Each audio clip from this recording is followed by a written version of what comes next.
Hello everyone, and welcome to another episode of the Tombstone Tourist. This week I'm back at Woodlawn Memorial Park in Nashville, Tennessee. Woodlawn is a very large cemetery and is the final resting place of many of the most famous stars in country music. This is not my first time here.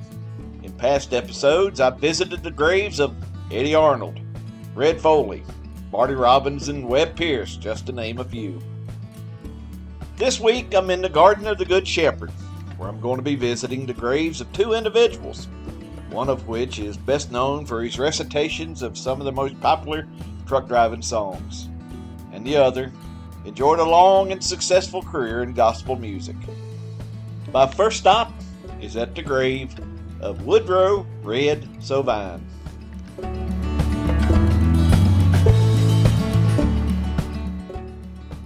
Red was born on July 7, 1917 in Charleston, West Virginia.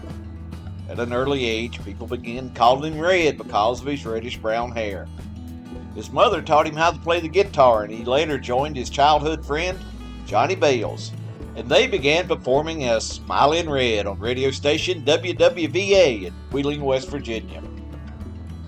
The pair enjoyed limited success, and Johnny decided to leave the act.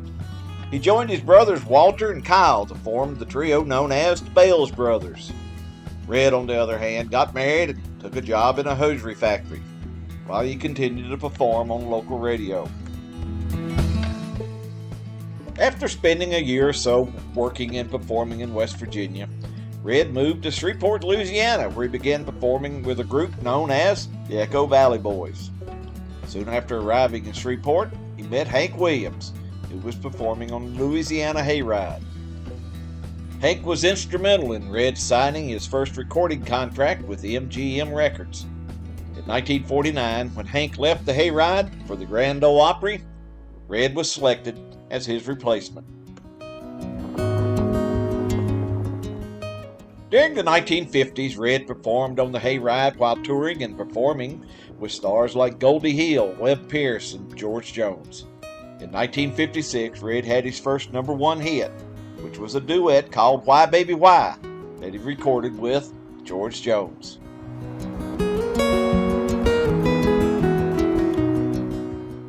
In the 1960s, Red found his niche when he recorded the first of a series of recitations that centered around the trucking industry.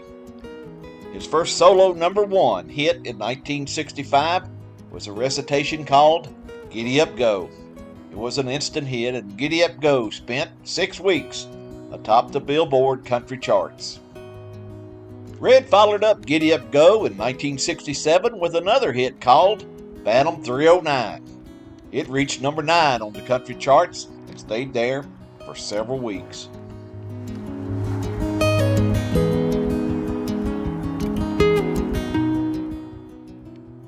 In 1976, Red released his last number one hit called Teddy Bear, which was another recitation about a young boy whose truck driving father had been killed in an accident.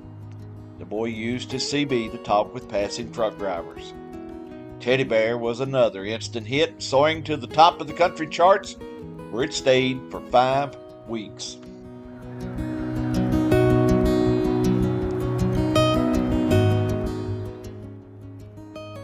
On April 4, 1980, Red suffered a heart attack while driving in Nashville. He struck another vehicle. Both Red and the other driver were transported to a hospital, where the other driver was treated and released. However, Red passed away shortly after arriving. Red Sovine was 62 years old.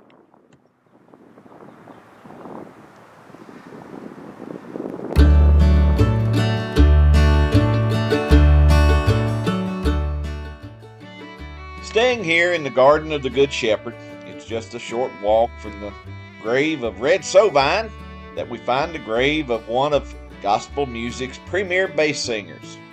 Here, we find the final resting place of Brock Speer.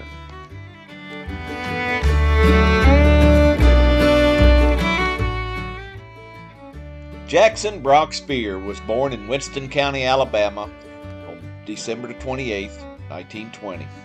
Just 2 months later, his mother and father formed a gospel group called the Speer Quartet, which would later become known as the Speer Family. During the early years, the Speer children would join their parents in performing traditional Southern gospel music. When their parents died in the mid-1960s, Brock took over as the family business manager, while brother Ben served as the musical director. With Brock and Ben's leadership, the Speer family began recording dozens of gospel records and performing as many as 300 shows a year.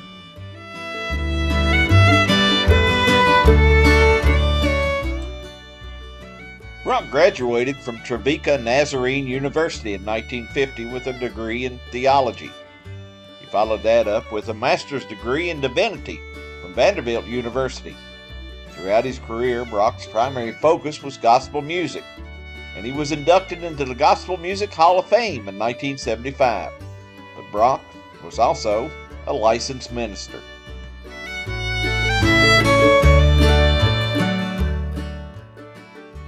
With the exception of his service during World War II, Brock spent his entire life singing gospel music with the Speer family, which was not only one of the most enduring gospel music groups, but also one of the most popular.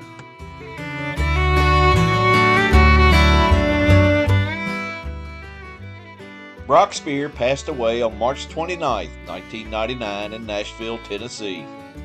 He was 78 years old.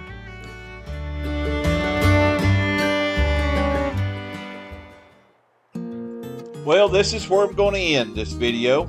If you remember Red Sovine or Brock Speer or any of the people that we visit in these videos, I hope you'll share your memories in the comment. And if you enjoy these videos, please consider subscribing. And if you're so inclined, a thumbs up is always appreciated.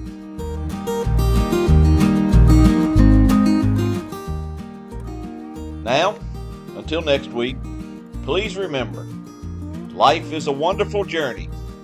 Be sure to take time and enjoy it. And I'll see you down the road. So long, everybody.